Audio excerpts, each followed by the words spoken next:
ఏమైంది big boss? ఈ సమావేశం ఎందుకు బిగ్ బాస్? చెప్పండి బిగ్ బాస్ చెప్పండి. అప్పుడు నాకు మస్తు పనులు నేను ముందే ఇలా మస్తు పనులు చెప్పాలి నేను. బిగ్ బాస్ మీరు చూసి గమనిస్తలేరు, ఓనర్ ఇక్కడ పక్కకు నిలబెట్టేసారు, టెనెంట్ ఇక్కడ పక్కకు ఇలా ఉన్నారు. ఇది న్యాయమేనా? ఓనర్ మధ్యలో ఉండాలి కదా.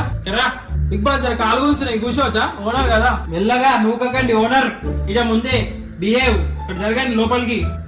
సో ఈ వారం కొత్త ఓనర్ ని సెలెక్ట్ చేసే టైం వచ్చింది. అదేంటి బిగ్ బాస్ వచ్చి వారమే అయింది, అప్పుడే ఓనర్ ని చేంజ్ చేస్తారా మీరు చెప్పండి. ప్లీజ్ అంత ఈవిల్ స్మైల్ వద్దు బిగ్ బాస్. ఇలా ఎవరికి రాదు బిగ్ బాస్. ఓనర్ నేనేం దగ్గర అంత మంచిగా చూసుకుంటున్నా నేను. ఓకే చెప్పండి బిగ్ బాస్ చెప్పండి. సో ఈ వారం ఇంటి కొత్త ఓనర్ మమ్మీ గారు. ఇప్పుడు చెప్పరా పిల్లగా. ఎవరు మమ్మీ? కొడుకు మమ్మీ, నేను కొడుకుని. కొడుకు లేదు ఏం లేదు. బాత్రూమ్ నన్ను బాత్రూమ్ గడవాలే. ఓనర్ టెనెంట్ రా. ఇప్పుడు బాత్రూమ్ గడవాలి, కుండి గడవాలి, బట్టలు కూడా ఉతకాలరా. పనులుగా సామె కూడా ఉంది కదా. నీకేం పని లేదమ్మా.